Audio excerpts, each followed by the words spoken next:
Assalamualaikum warahmatullahi wabarakatuh. Waalaikumsalam warahmatullahi wabarakatuh. Ala kulli niyatin shalihah wa ala man wasaraf wassalihun ajarakumullah. Al-Fatihah. A'udzu billahi minasy syaithanir rajim. Bismillahirrahmanirrahim. Alhamdulillahi rabbil alamin. Ar-Rahmanir Rahim. Maliki yaumiddin. Iyyaka na'budu wa iyyaka nasta'in. Ihdinas siratal mustaqim. Siratal ladzina an'amta 'alaihim ghairil maghdubi 'alaihim waladdallin. Amin. Alhamdulillah. Alhamdulillahilladzi an'amana bi ni'matil iman wal islam wa akramana bi khilafatihi min jami'il alam. Allahumma salli ala sayyidina Muhammad wa ala alihi wa sahbihi wa man tabi'ahum bi ihsanin ila yaumiddin. Amma ba'd. وقال الله تعالى في كتاب القرآن: أعوذ بالله من الشيطان الرجيم ومن يبتغ غير الإسلام دينا فلن يقبل منه وهو في الآخرة من الخاسرين. صدق الله العظيم. Hadirin hadirat yang mulia, para sesepuh yang terhormat seluruh DKM Masjid Jami Al-Ikhlas dan semua yang hadir pada subuh hari ini, mudah-mudahan senantiasa mendapatkan rahmat dan ampunan dari Allah Subhanahu wa Ta'ala. Amin. Puji syukur senantiasa kita panjatkan Allah Subhanahu wa Ta'ala atas rahmat, taufik, hidayah, inayah yang kita rasakan bersama-sama. Dengan ungkapan rasa syukur kita kepada Allah Subhanahu wa Ta'ala, sama-sama mengucapkan alhamdulillah. Dan juga kita bersalawat kepada junjungan kita Nabi Muhammad sallallahu alaihi wasallam dengan mengucapkan Allahumma shalli ala sayyidina Muhammad wa ala ali sayyidina Muhammad. Juga kita bersalam kepada beliau dengan mengucapkan assalamualaikum ya Rasulullah.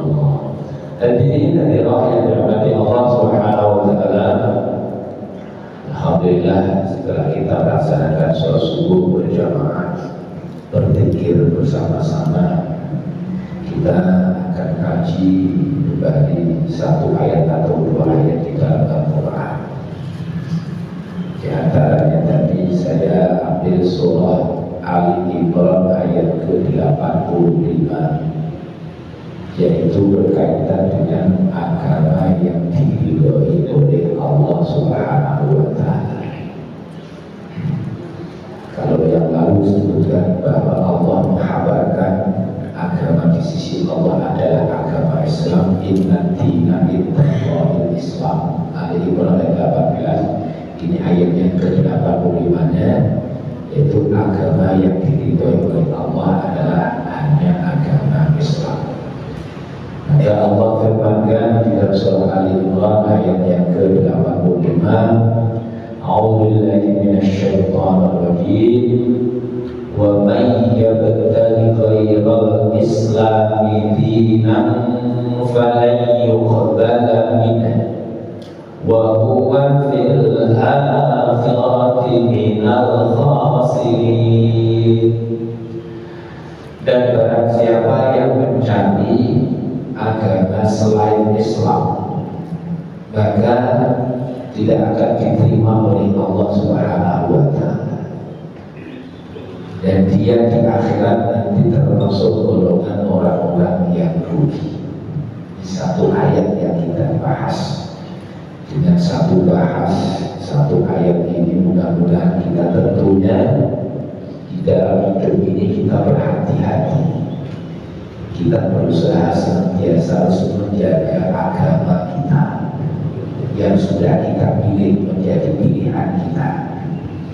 Maka di dalam ayat ini menerangkan tidak ada agama yang diterima oleh Allah Subhanahu wa Ta'ala kecuali hanya Islam. Jadi agama yang diterima oleh Allah Subhanahu wa Ta'ala adalah agama Islam.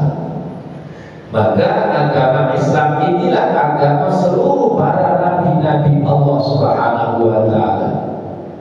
Sehingga nabi-nabi Allah Subhanahu wa Ta'ala diberikan agama oleh Allah untuk apa? Untuk menjalani hidup ini. Maka agama Islam itu sebagai jalan hidup, petunjuk hidup, jalan hidup, jalan alias yang ditempuh agar sampai kepada tujuan, petunjuk hidup yang menyampaikan kita sampai ke tujuan. Jalan hidup, petunjuk hidup yang telah diberikan oleh para nabi-nabi Allah Subhanahu wa Ta'ala, yaitu agama Islam. Maka para nabi-nabi mulai dari Nabi Adam sampai Nabi Muhammad semuanya sebetulnya beragama Islam. Semua para nabi-nabi itu beragama Islam. Dia mendapatkan petunjuk itu, jalan hidup, yaitu dari Allah Subhanahu wa Ta'ala. Maka apabila ada yang mencari agama selain Islam, tentunya tidak sesuai yang diinginkan oleh Allah Subhanahu wa Ta'ala, juga tidak sesuai yang dilakukan oleh Rasulullah SAW, oleh para nabi-nabi yang terdahulu. Karena petunjuk hidup itu ya hanyalah dari Allah Subhanahu wa Ta'ala. Itulah petunjuk hidup yang paling benar. Dan tentunya agama Islam itu sudah termaktub di dalam kitab-kitab sebelumnya. Maktuban fit Taurat wal Injil, termaktub di dalam kitab Taurat, kitab Zabur, kitab Injil, bahwa semua para nabi-nabi Allah itu semuanya adalah beragama Islam. Sehingga kalau kita mencari agama atau ada orang yang mencari agama selain Islam, ya tentunya tidak diterima oleh Allah Subhanahu wa Ta'ala. Karena agama itu hanya satu dari sebenarnya. Agama itu hanya satu, yaitu Islam. Wa man yabtaghi ghayra al-islami dinan falan yuqbala minhu. Dan barang siapa yang mencari ad-din atau dinan, maknanya adalah agama. Din maknanya agama. Din. Barang siapa yang mencari agama selain Islam, berarti agama Islam ini nama dari agama Allah adalah agama Islam. Jadi din agama Islam, Islam din agama Islam. Maka inilah agama yang berasal dari Allah Subhanahu wa Ta'ala. Sehingga apabila ada yang menyebutkan ada agama-agama yang lain, itu sebetulnya kiasan saja. Itu bukan agama yang sebenarnya. Karena apa? Bukan datang dari Allah Subhanahu wa Ta'ala. Kalau disebutkan ada yang mengatakan agama Yahudi, sebenarnya mana ada agama Yahudi? Yang ada kan kaum Yahudi. Agama Nasrani nggak ada, sebenarnya agama Nasrani. Maka agama itu hanya dari Allah Subhanahu wa Ta'ala. Kalau ada penyebutan agama selain Islam, berarti itu bukan datang dari Allah, pasti itu datang dari manusia. Kalau datang dari manusia, karena agama itu adalah jalan hidup untuk hidup, atau bisa benar kalau yang datang dari manusia? Karena manusia itu kan ilmunya terbatas. Wa ma utitum minal ilmi illa qalila. Wa ma utitum minal ilmi illa qalila. Surah Al-Isra 85. Dan tidaklah manusia itu diberikan ilmu kecuali sedikit sekali. illa qalilan sedikit. Kalau dengan ilmu sedikit seperti ini, dia terus menciptakan agama, apakah bisa menjadi sempurna agama? Tentunya tidak akan sempurna. Tapi kalau Allah yang maha mengetahui, tentunya menetapkan suatu agama, tentunya inilah yang paling benar, inilah yang paling sempurna. Maka saya sebutkan agama itu hanya dari sisi Allah Subhanahu wa Ta'ala. Kalau dari manusia itu tidak bisa sebetulnya disebut dengan agama, itu hanya kiasan saja. Maka kita ini hidup tentunya berhati-hati. Mestilah kita senantiasa berada di atas agama Islam, karena agama Islam sebagai petunjuk hidup kita, jalan hidup kita. Sehingga sebetulnya ujian yang terbesar adalah ujian di dalam beragama. Apa kita tetap di dalam beragama Islam? Kalau kita sebutkan ujian kan banyak sekali, kita sebutkan ujian-ujian. Ada ujian kemiskinan, ada ujian penyakit, ada ujian dalam rumah tangga, dalam pekerjaan. Apabila ujian itu semuanya sesuai dengan agama kita, agama Islam, kita menyikapinya, ya kita akan lulus daripada ujian. Jadi apa? Tujuan hidup kita tercapai, tujuan hidup kita apa? Untuk meraih ridhonya Allah Subhanahu wa Ta'ala. Tapi ketika mendapatkan ujian, kita menyikapinya dengan hawa nafsu, nah, ini tidak akan lulus daripada ujian. Karena hidup kita ini sebenarnya ujian agama itu ujian yang paling besar, adalah ujian agama. Maka hidup ini bukan kita harus membangun rumah yang mewah, kendaraan yang mewah, anak yang banyak dan lain sebagainya. Itu bukan tujuan hidup, itu namanya mainan hidup. Kita dalam sebutannya apa? Mainan hidup. Kita tengok ayatnya, surat Al-An'am ayat yang ke-32. Allah firmankan, "A'udzubillahi minasyaitonir rajim. Wa ma hayatud dunya illa la'ibun wa lahun. Wa al-akhiratu khairun wa al-akhirah khairun lil ladzina yattaqun afala taqilun." Dan tidaklah kehidupan dunia malaikat la'ibun wa lahun. La'ibun adalah permainan, wa lahun juga bisa mempunyai maksud dan gurau yang biasa melalaikan dunia, seperti permainan yang melalaikan. Kita diberikan harta oleh Allah, diberikan anak ramai banyak oleh Allah. Ketika itu juga ujian, seperti permainan tadi. Kok kita menjadi lupa kepada Allah, kita gagal daripada ujian. Maka banyak disebutkan di dalam Al-Quran itu diingatkan oleh Allah, jangan sampai harta kamu, anak-anakmu berlupa kepada Allah. Contoh Al-Munafiqun ayat yang ke-9. Ya ayyuhalladzina amanu innama amwalukum wa la auladukum fitnah. Hai orang-orang yang beriman, jangan sampai harta-harta membuat kau itu lupa kepada Allah Subhanahu wa Ta'ala, karena itu fitnah. Ya ayyuhalladzina amanu la tulhikum amwalukum wala auladukum an dzikrillah wa may yaf'al dzalika fa ulaika humul khasirun. Hai orang-orang yang beriman, jangan sampai harta-hartamu, anak-anakmu membuat engkau itu lupa kepada Allah Subhanahu wa Ta'ala. Permainan tadi.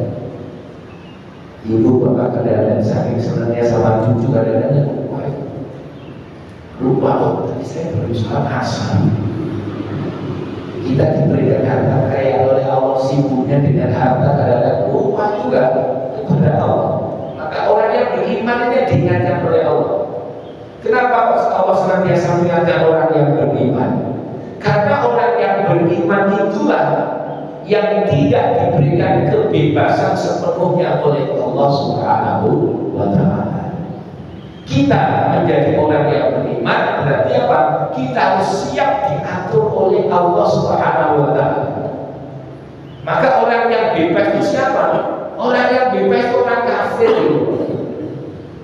Apabila ada manusia memilih kafir itu juga haknya juga, maka Allah Subhanahu wa Ta'ala memberikan kebebasan kepada orang yang kafir.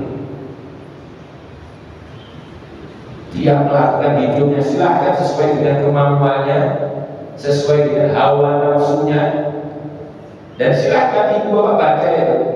Tidak ada satu ayat pun, satu hadis pun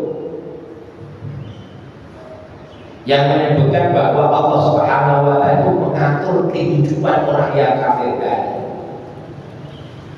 Diberikan kebebasan penuh oleh Allah Subhanahu wa Ta'ala pilihannya itu. Namun nanti pilihannya itu dia memilih kafir, nanti dimintai pertanggungjawaban di akhirat oleh Allah Subhanahu wa Ta'ala. Tetapi bagi orang atau manusia yang memilih menjadi orang yang beriman, maka hilanglah sudah kebebasan itu sepenuhnya di dalam dirinya. Sudah tidak bebas lagi. Orang yang memilih beriman mereka harus siap diatur oleh Allah Subhanahu wa Ta'ala. Maka kalau kita baca di dalam Al-Quran, di situ ada perintah, ada larangan. Nah kita mengatur kita. Biar apa? Kita yang sudah mengaku beriman ini, kita biar selamat diatur oleh Allah. Selamat di dunia, selamat di akhirat. Sehingga Al-Quran itu ribuan jumlahnya, 6.666 ayat. Hadis juga ribuan, 5.000 lebih hadis yang menjelaskan sebagian termasuk di dalam Al-Quran, menjelaskan Al-Quran. Kenapa kok sebanyak itu ribuan ayat Al-Quran, ribuan hadis? Karena yang diatur oleh Allah Subhanahu wa Ta'ala terhadap orang yang beriman tidak hanya sholat, tidak hanya puasa, tidak hanya haji, tidak hanya zakat, namun yang diatur oleh Allah Subhanahu wa Ta'ala setiap saat hidup orang yang beriman itu harus senantiasa mengikuti aturan Allah Subhanahu wa Ta'ala. Sampai maaf, mau masuk WC, keluar WC, kayak mau tidur, bangun tidur, ada aturan di dalam agama kita. Sampai kita bermasyarakat, bernegara diatur oleh Allah Subhanahu wa Ta'ala. Karena Allah menginginkan agar kita selamat, selamat di dunia, selamat di akhirat. Sehingga kalau kita sudah mengaku orang yang beriman, ya ayyuhalladzina amanu khulu fis-silmi kafah. Surah Al-Baqarah ayat 208. Hai orang-orang yang beriman, kalau engkau sudah memilih menjadi orang yang beriman, maka kalian mempunyai kewajiban apa? Mengislamkan diri kalian itu secara totalitas, secara sempurna. Setiap saat, setiap kali, setiap waktu kita harus mengikuti aturan Allah Subhanahu wa Ta'ala. Menjaga haqqul minallah, haqqul minannas. Inilah kalau kita sudah menjadi orang yang beriman. Karena yang akan dimintai pertanggungjawaban dari Allah bukan hanya sholat, bukan hanya puasa, bukan hanya zakat, bukan hanya haji, bukan. Semua perilaku kita ini nanti semuanya akan dimintai pertanggungjawaban oleh Allah Subhanahu wa Ta'ala. Maka di dalam Al-Quran yang senantiasa diperingatkan oleh Allah orang-orang yang beriman. Hei orang-orang yang beriman, jangan sampai harta-hartamu, anak-anakmu membuat engkau lupa kepada Allah Subhanahu wa Ta'ala. Apabila engkau lupa kepada Allah Subhanahu wa Ta'ala, faulaika humul khasirun. Kalian Ruginya di mana nih ruginya? Pasti kalau sudah khosir itu kaitannya dengan akhirat. Akhiratnya rugi. Sama dengan ayat yang kita bahas ini, wa fil akhirati minal khosir, rugi. Maka orang yang beriman senantiasa diingatkan oleh Allah Subhanahu wa taala, ya ayyuhalladzina amanu inna min azwajikum wa auladikum aduwwan lakum fahdharu wa in ta'fu wa tasfahu wa taghfiru fa innallaha ghafurur rahim. Surat At-Taghabun ayat yang ke-14. Hai orang-orang yang beriman, inna min sesungguhnya pasanganmu, kalau suami dari istrinya, kalau istri dari suaminya, pasanganmu atau anak-anak itu bisa juga menjadi musuh bagimu, belum dari musuh. Fahdalu, maka berhati-hatilah kalian. Maka ada kadang-kadang itu suami disakiti oleh istri atau kebalikannya, istri suka disakiti oleh suami. Ayat ini karena ada asbab nuzulnya. Surat At-Taghabun ayat 14 itu.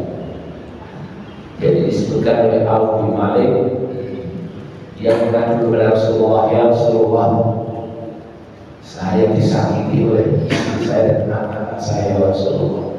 Disakiti bukan kaitannya dengan fisiknya, jasmani bukan, disakiti hatinya. Dia terus mengadu kepada Rasulullah. Rasulullah terdiam. Lalu turunlah ayat ini. Ya ayyuhalladzina amanu inna min azwajikum wa auladikum aduwwan lakum fahdharu. Wahai orang-orang yang beriman, sungguh istrimu, anak-anakmu bisa menjadi musuh bagimu. Ketika anak istri menjadi musuh bagi kita, menyakiti, apa yang kita lakukan? Wa in ta'fu wa tasfiru wa taghfiru, maka boleh tak maafkanlah dia.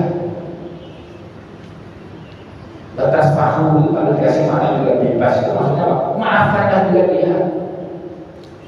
Taghfiru, maafkanlah dia. 3 kali disuruh memaafkan. Memaafkan yang pertama, memaafkan jangan hukum. Memaafkan yang kedua, memaafkan batas pahu jangan kau caci. Lalu yang ketiga yaitu taghfiru, agar apa? Diberikan ampunan oleh Allah Subhanahu wa taala. Kalau bisa kita memberikan maaf pertama, maaf kedua, maaf ketiga, Allah sebutkan innallaha ghafurur, sesungguhnya Allah itu Maha Pengampun lagi Maha Penyayang. Maka kalau kita berumah tangga, kunci rumah tangga itu bisa awet, senanglah minta maaf. Betul itu. Senanglah minta maaf. Istri seumur ada perintah dari suami, kalau nggak bisa mengerjakan minta maaf.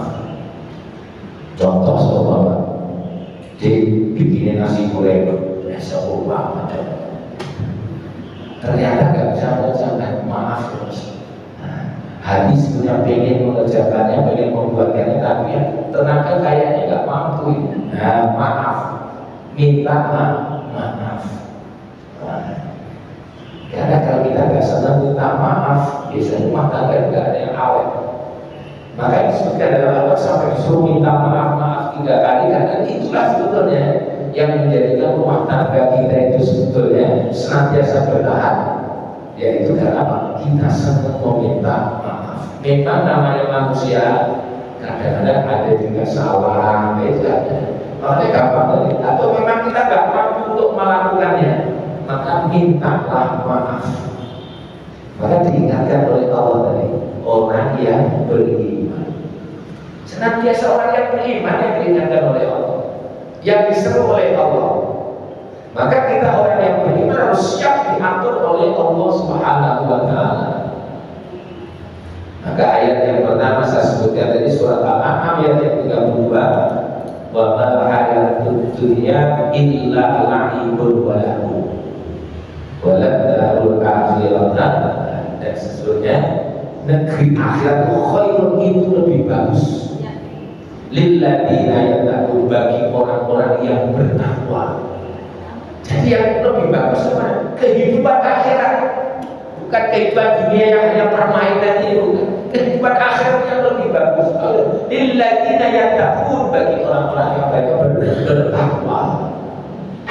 Afala taqilun, apakah kalian tidak berpikir, tidak mau menggunakan akal? Dan ini ternyata di dalam Al-Quran itu terulang-ulang seperti ini ayatnya. Hampir mirip. Baca dari surat Al-Ankabut ayat yang ke-64, kalau tadi 32, 64 ada beda sedikit. Kalau tadi wama hayat dunia ditambahin wama hadhil hayatud dunya illa la'ibun wa lahun wa inna daral akhirata lahiyal hayawan law kanu ya'lamun. Dan tidaklah kehidupan di dunia ini ditambahi bahwa hadhil hayat dunya, surat Al-Ankabut surat yang ke-29. Dan tidaklah kehidupan di dunia ini kecuali adalah permainan yang melalaikan. Wa inna daral akhirat, dan sesungguhnya kehidupan akhirat itu apa? Lahiyal hayawan. Lahiyal hayawan, sebenar-benar kehidupan. Jadi kehidupan yang sebenarnya bukan dunia ini. Dunia ini cuma sementara. Gak ada yang lama dunia ini. Sementara. Kehidupan yang sebenarnya orang yang beriman nanti di akhirat, lahiyal hayawan. Kalau kalian mengetahui, kita sadar menggunakan akal kita ini, maka dari itu kalau kita itu hanya mementingkan dunia saja, maka kita rugi. Maka di dalam kita beragama agar kita tahu bahwa kita ini yang kita jalani kehidupan bukan hanya dunia saja, ada kehidupan nanti yang lebih lama, yaitu kehidupan di akhirat. Maka kehidupan yang sesungguhnya yaitu kehidupan di akhirat. Surat Al-An'am, surat Al-Ankabut, surat Al-Hadid, ada juga 3 kali surat. Ilmu, ketahuilah, jangan sampai kita nggak tahu maksudnya. Ilmu, Al-Hadid ayat yang ke-20. Ilmu annama hayatud dunya la'ibun wa lahun wa zinatun wa tafakhurun bainakum wa takathurun fil amwali wal aulad. Tapi dirinci lagi oleh Allah Subhanahu wa taala. Wa'lamu, ketahuilah sesungguhnya kehidupan dunia itu adalah hanya permainan dan senda-gurau. Wa zinatun, di situ ada perhiasan sebagai perhiasan. Dunia ini perhiasan. Maka pernah kita terangkan tentang perhiasan. Kalau dunia ini yang menghiasi Allah Subhanahu wa taala perhiasan. Kita punya rumah sebagai perhiasan kita. Punya anak itu perhiasan, dari juga istri perhiasan. Kalau yang menghiaskan Allah Subhanahu wa taala akan menjadi baik. Tapi itu namanya perhiasan yang sifatnya tidak kekal, perhiasan. Wa tafakhurun bainakum, kalian ini bermegah-megahan di antara kalian. Oh, baik. Bermegah-megahan di dunia ini. Disebutkan lagi wa takasur, bangga, takasur, berbangga fil amwal wal aulad, bangga dengan harta yang banyak, anak-anaknya banyak, ramai, bangga, berbangga. Itulah dunia diingatkan oleh Allah. Itu cuma permainan saja, permainan. Sehingga kita jangan sampai kita ini tertipu oleh dunia ini. Jangan sampai tertipu. Maka bagaimana agar kita kembali lagi bahwa kita itu adalah beragama Islam, maka ikutilah jalan hidup kita sesuai dengan agama Islam. Agama Islam adalah petunjuk hidup kita, ikutilah sesuai dengan petunjuk hidup kita, yaitu agama Islam. Maka memanggil dari Islam dinan, artinya din adalah agama yang mempunyai makna. Kalau kita ngomong din agama itu kaitannya dengan balasan. Sehingga kalau kita berbicara balasan kaitannya dengan perbuatan. Siapa yang berbuat akan dibalas oleh Allah Subhanahu wa taala. Perbuatannya banyak, balasannya banyak. Gak berbuat ya gak dapat balasan apa. Din. Maka di situ ada perintah Allah, ada larangan Allah. Itulah dinan. Jadi yang diperintahkan oleh Allah kerjakan, yang dilarang oleh Allah, hati-hati, yang dilarang oleh Allah jangan sampai dikerjakan. Yang dilarang oleh Allah jangan dikerjakan. Kembali lagi Al-Quran. Kalau kita baca Al-Quran, orang yang beriman lagi di sini yang ada larangan dari Allah. Gak ada Allah itu melarang orang kafir begini, gak ada. Gak ketemu kita. Pasti yang dilarang adalah orang yang beriman. Ada sesuatu yang buruk jangan dikerjakan. Yang dilarang pada orang beriman. Contoh surat Al-Hujurat ayat yang ke-11. Ya ayyuhalladzina amanu, adalah hei orang-orang yang beriman, jangan. Ya ayyuhalladzina amanu la yaskhar qaumun min qaumin asa an yakunu khairan minhum wa la nisa'un min nisa'in asa an yakunna khairan minhum. Hai orang-orang yang beriman, jangan sampai suatu kelompok menghina kelompok yang lain. Bisa jadi yang kamu hina itu lebih baik. Berarti apa? Menghina orang tidak boleh.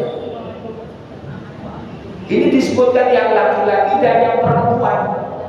Wala nisa'u bin nisa', para wanita, kelompok wanita, kalian jangan sampai menghina wanita yang lain. Bisa jadi yang kamu hina itu lebih bagus. Di sini yang dilarang siapa? Orang yang beriman. Orang yang beriman.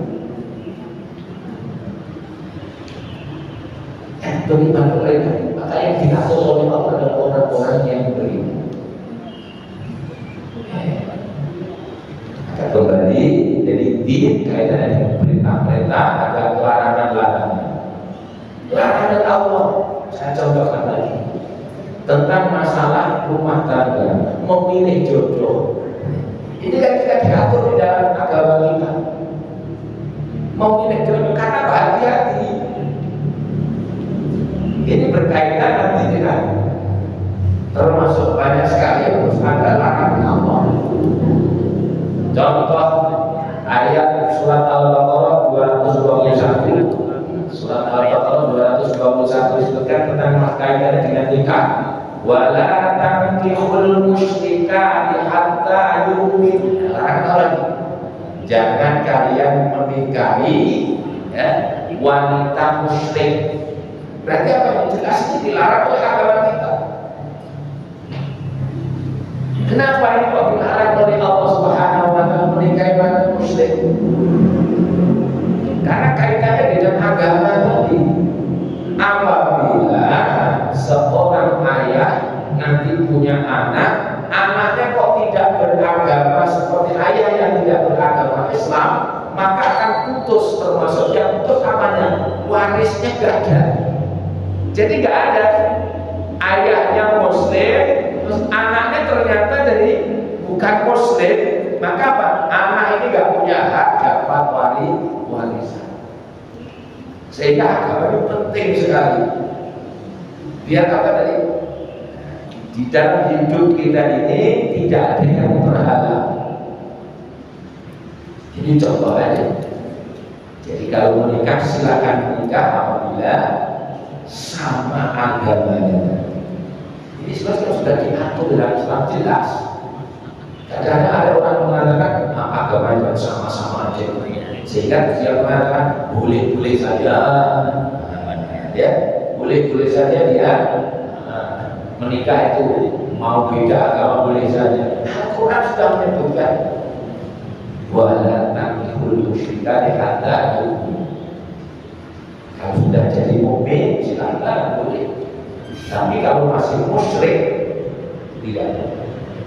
Maka agama Islam itu memang apa? Agama tauhid. Inilah yang datang dari Allah Subhanahu wa taala. Kalau yang lainnya itu pasti apa? Tidak bertauhid. Yang menyebutkan tadi ada agama Yahudi, Nasrani, tidak bertauhid. Maka Allah firmankan di dalam surah At-Taubah, sering saya ulang-ulang itu, bahwa Allah punya anak Uzair, berarti ada Yahudi sudah tidak bertauhid.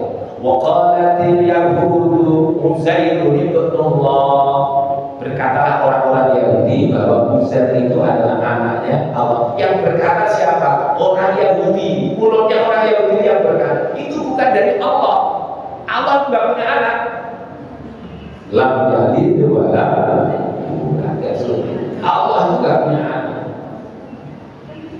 Tapi orang Yahudi mengatakan bahwa Uzair itu adalah anaknya Allah. Wa qalatin nasara, orang-orang Nasrani juga mengatakan Al-Masih ibnullah, Al-Masih Isa itu adalah anaknya Allah.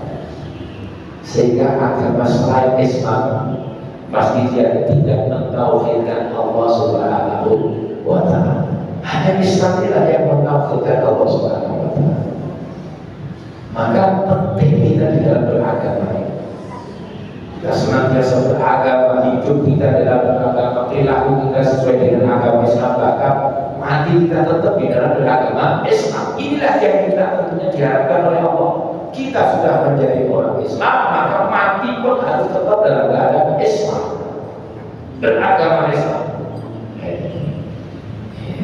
Maka di dalam ayat itu ujungnya disebutkan oleh Allah, wa huwa fil akhirati minal khasirin.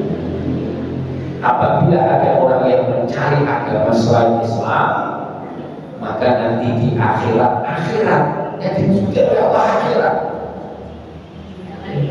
Karena memang akhirat hidup itu bukan masalah dunia saja. Akhirat ini yang paling penting. Sehingga kita pastikan terhadap keluarga kita jangan cuma mengurusi makan, sandang, makan saja. Tapi yang kita urus yang pertama adalah agamanya. Karena ini kaitannya dengan akhirat. Kalau kita sebut agama kaitannya dengan roh. Roh itu akan berjalan terus. Kalau jasad berhenti ketika mati sudah dimakamkan, dikubur, dimakan cacing, sudah selesai itu. Tapi yang roh ini yang terus ini.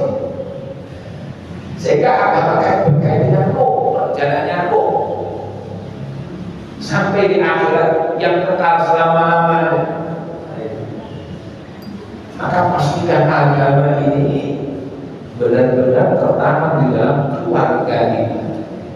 Kita beragama Islam, yang kita harus sesuai dengan agama kita, yaitu agama Islam. Dan kalau kita menjadi orang yang rugi, apa itu makna rugi?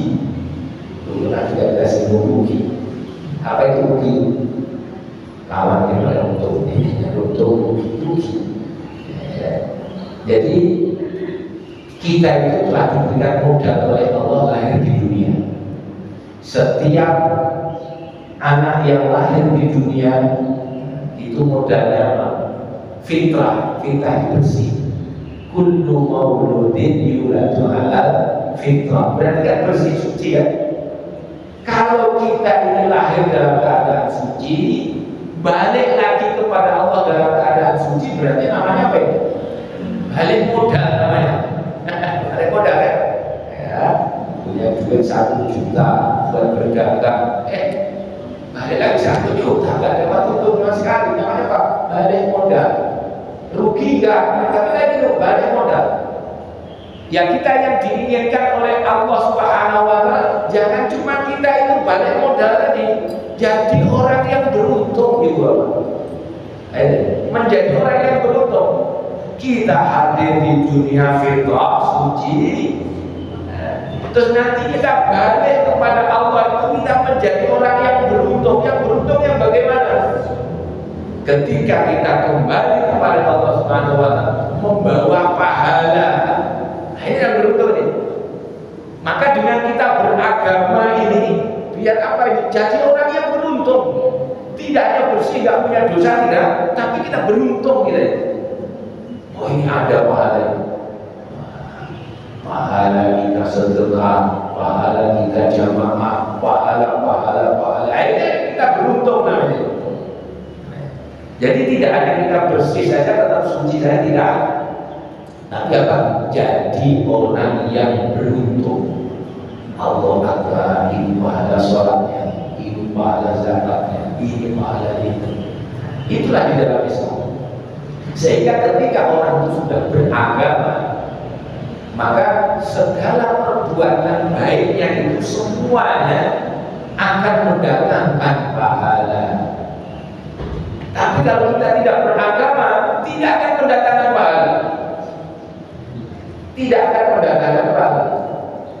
Ini luar biasa kita menjadi orang yang Islam, beragama Islam. Semua kebaikan itu menjadi pahala. Sehingga Rasul menyebutkan orang senyum saja, tabassumuka fi wajhi akhika sedekah. Kita itu senyum terhadap saudara kita, ketemu orang kita senyum, itu sudah menjadi sedekah. Kenapa? Karena kita beragama Islam, dituntun oleh Islam. Sekecil apapun itu, kok kita lakukan ini diperintahkan ini. Walaupun bukan sesuatu yang wajib, akan mendatangkan. Tapi di luar sana yang tidak beragama Islam mau berbuat kebaikan sebesar apapun tidak diterima oleh Allah, tidak diberikan balasan oleh Allah. Maka adil kaitannya dengan balasan. Maliki yaumiddin. Malik artinya adalah yang menguasai. Kalau dibaca pendek, Maliki yaumiddin artinya yang merajai. Kalau dibaca Maliki yang menguasai. Ini bedanya. Kalau surat Al-Fatihah, maknya dibaca panjang boleh, dibaca pendek boleh, tapi kami ingatkan tadi, kalau surat An-Nas, Malikinya nggak boleh dibaca panjang. Kadang-kadang masih ada pulau berbinas, Malikin, nggak boleh itu. Kenapa? Kalau Maliki itu ditafsirkan adalah yang dikuasai oleh Allah itu sifatnya materi. Makanya Maliki yang menguasai hari pembalasan. Tapi kalau yang kaitannya dengan nyawa, ini kan nas, ini kan manusia nyawa. Nanti kan dibaca Malikin nas, manusia ini kita ini disamakan dengan materi. Jadi bedanya. Makanya raja itu apa? Lebih berkuasa. Yang dikuasai bukan hanya materi, manusianya pun dikuasai oleh raja. Makanya ketika surat Al-Fatihah boleh dibaca Maliki yaumiddin, boleh juga dibaca Maliki yaumiddin, yang merajai di pembalasan. Ulama-ulama tafsir itu senang membaca yang pendek ini, Maliki yaumiddin. Kenapa? Tafsirannya lebih luas. Kalau raja itu segala-galanya dia berkuasa. Nah ini raja. Makanya Malikin nas, yang menguasai manusia, manusianya yang kuasai, yang bernyawa, Malikin nas. Sehingga kalau dibaca Malikin nas, nanti manusia disamakan dengan materi. Maka kalau kita baca surat An-Nas jangan sampai dibaca panjang. Surat An-Nas nggak boleh dibaca panjang, nggak boleh. Malikin nas nggak boleh. Malikin nas itu bedanya ya. Panjang pendek itu mempunyai makna beda. Maliki dengan Maliki yang menguasai. Maliki yaumiddin, yaum hari, din nanti juga mempunyai makna agama. Harinya agama, maksudnya apa? Tapi jangan sampai Maliki yaumiddin diterjemahkan yang menguasai harinya agama, nggak boleh. Kalau sudah ada yaum, di situ nggak boleh lagi diterjemahkan agama. Walaupun di dalam tafsirnya kita pasti membahas dari agama. Kalau yaumiddin hari pembalasan. Kalau saja ad-din artinya agama. Inna dina ada law. Maka ad-din kaitannya dengan agama, kaitannya dengan balasan. Balasan Allah, inilah yang akan mendapatkan balasan dari Allah. Kita beragama akan mendapatkan balasan dari Allah. Maka dikaitkan dengan akhirat balasannya. Allah akan membalas dengan balasan yang sempurna apabila kita beragama sesuai dengan agama yang dari sisi Allah Subhanahu wa Ta'ala. Kok tidak beragama sesuai dengan sisi Allah Subhanahu wa Ta'ala, mencari agama yang lain, wa huwa fil akhirati minal khasirin, maka termasuk nanti di akhirat termasuk orang yang rugi deh. Kita telah diberikan modal oleh Allah menjadi fitrah suci, tapi kita selain tidak menjaga kesucian kita tidak menambah kebaikan-kebaikan, nama-nama rugi kita. Maka kita beramal, kita beribadah akan menjadi orang yang beruntung. Kita kembali kepada Allah tidak hanya suci, tapi kembali kepada Allah dengan membawa pahala yang besar. Itulah sebetulnya kita beragama itu diatur oleh Allah agar kita ini selamat di dunia, selamat di akhirat, menjadi orang yang beruntung dari, bukan menjadi orang yang rugi. Maka itu dikaitkan dengan akhirat. Kembali lagi, dan kehidupan kita yang hakiki bukan hanya kehidupan di dunia. Dunia itu hanya sebentar. Sehebat-hebatnya seseorang di dunia itu hanya sebentar.